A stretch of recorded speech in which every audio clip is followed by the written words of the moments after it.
करत आहोत।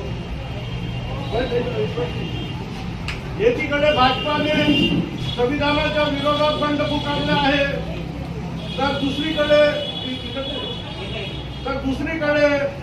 आपल्यातील काही पक्ष उमेदवार उभे करून आंबेडकरी मताचे विभाजन करून भाजपाला खुली मदत करीत आहे। हे आंबेडकरी रिपब्लिकन जनतेला कळले आहे।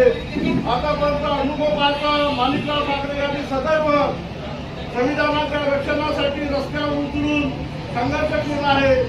ते इतिहास सांगता राज्याचे गृहमंत्री असताना मराठवाडा विद्यापीठ नामांतर आंदोलनात आंबेडकरी कार्यकर्ता पोलिसांनी लावलेले केसेस मागे घेऊन शेकडो कार्यकर्त्यांना न्याय मिळवून दिला।